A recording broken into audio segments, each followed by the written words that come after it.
All right, so communication barriers or Led Zeppelin's communication breakdown.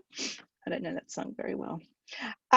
So we've got a few barriers to effective communication, and our book goes through, it's actually got a little chart that explains them all. So let's quickly whiz through them. So first of all, filtering. So this might be if your boss asks you something and you've got to give them bad news, you might say, oh, no, everything's great, everything's fine. So you're deliberately manipulating the information because you want it to be perceived better, or you don't want to kind of bear the consequences of sharing the bad news to the receiver. So this is one of the first barriers that we can think of to communication, is this filtering that happens. We also have selective perception, which is the flip side. So this is where you're actually just deciding what you want to hear based on what you want to hear. And this happens a lot, where we have people who will just pick up on things that they're interested in, perhaps, and ignore everything else. And then you'll come back to them later and you'll say, oh yeah, I remember that. And then they'll say, oh, I remember you said X, but the rest of it is not heard or hasn't gone in. We also have the idea of information overload, which can create a barrier or become a potential disruptor of the communication. So we're all busy, we're all trying to process a lot of information. We've got emails, we've got text messages, we've got messages coming from left, right, and center. And so it becomes difficult for our brains to actually work out what information is important and what isn't. And so this thing that when we've got this overload of information, where our brains can't process it all fast enough, and particularly can't retain it. So if we're trying to communicate with somebody who has information overload, then the chances that they will basically take that info in and be able to understand, decode our message, and then potentially act on it is limited. So we need to be aware of this and keep an eye on whoever it is that we're trying to communicate with, to make sure that they've got that capacity. Emotions also play a huge role in both how we communicate and how we receive messages. So again, if we think back to our process of all the steps that go into a message being sent and received, emotions can be considered a key vector in that chart. So if I send a message and I'm quite emotional, that can influence the way that my message is communicated. And it may also influence the way that that message is received.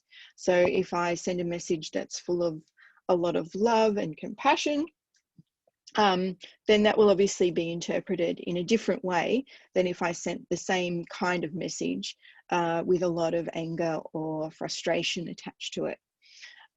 Similarly, when you receive a message or some kind of communication from somebody, how you're feeling can influence how you interpret it. So again, if I'm feeling overwhelmed, stressed, and then I get a fairly simple message from someone saying, oh, could you do this little job for me? I might respond quite differently than if I'm not feeling stressed, or if I'm feeling good about that person even. And then we have jargon and words that are used in business. Sometimes we call them weasel words. So these are terms like when people say, let's, can't even think of an example at the moment, but you know, the kind of language that people use that is kind of words that aren't really words, like, can't even think of an example. But anyway, so say the music industry, we might use quite a bit of jargon. We might refer to specific subgenres of music that people outside of the industry might not know. We might refer to particular types of technology or equipment that people outside the industry may not know. We may use acronyms or abbreviations. So say if we're talking about CPMs or 360-degree deals, people outside the industry may not know that language. And different people within the organization at different levels may not know those different terms as well. And so this becomes then a barrier between different people because they're using words that either they don't know or they have a different understanding of. And so this little chart sort of goes through to, we've explained up to this one about emotions, but we also have the distinctions between the way people use words. So different words have different meanings at different times even, and across cultures. I think we all know the difference that, and if you're talking about thongs, Australians will perceive that differently to how Americans might perceive you talking about thongs. And so depending on the words that we use, we will have different understandings and different meanings associated with those words. It's also been found that gender influences different communication styles, and you can have a read of the little box on page 332, which talks about some of the differences in the way males and females communicate, which you might find insightful and you may like to reflect on in terms of your interpersonal relations, either within gender or in different genders.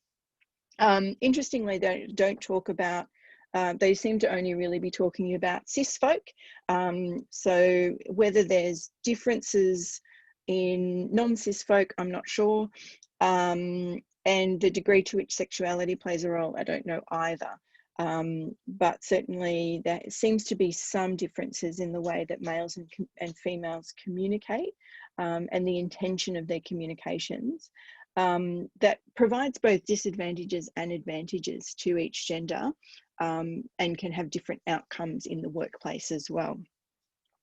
And then, as we've looked at in the past, we have different styles of thinking, different attitudes that arise from different cultures that we come from.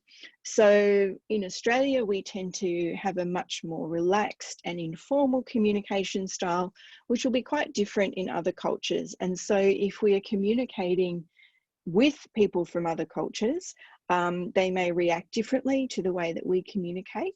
They may find us kind of a bit too relaxed, and a bit too informal, and we may inadvertently offend some people from other cultures by the way that we communicate.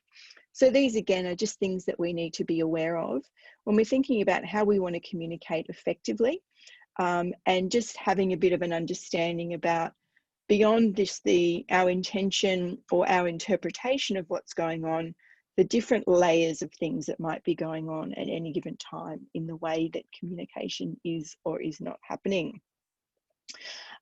So some ways that we can start to overcome some of these barriers if we hit them, is feedback is the first one. So having that open understanding of being able to say to somebody, oh, did I understand you correctly when you said duh? Or if you're a manager and you're working with a team, asking them, what's your understanding of what we're doing? And getting them to explain back in their own words so that you can check in with, are they understanding? Have you miscommunicated anything, or have they misinterpreted anything? Being able to communicate clearly in easily understood terms. So that doesn't mean talking down to people or speaking to them like they're children, but just being clear and direct. Don't overemphasize, don't add additional flowery language, just be clear, precise, accurate, and seek to find that kind of understanding and contribute the meaning of what you're trying to communicate, rather than just talking or sending emails. And then active listening. So we're going to dig into that in one of our next topics in this module. But being able to listen actively is going to be a key skill for us as managers.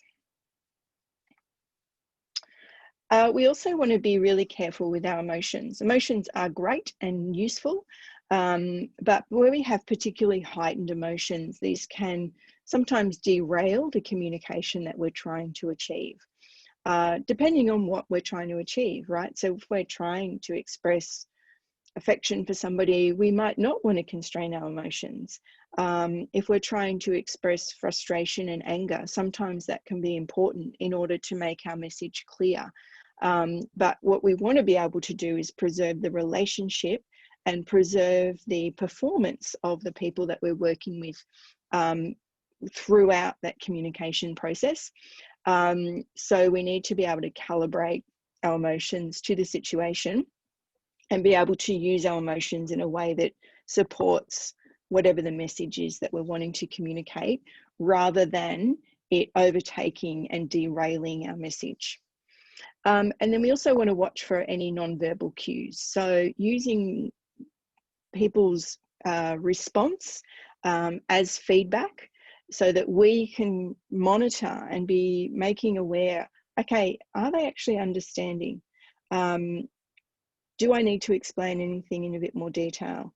When I said this, they didn't seem to register. So do I need to check with them that they understood that component, so that we are being active participants in the way that we're communicating? So this is our little summary of those ways to overcome our barriers. And next, we're going to dive into some of our different forms of communication.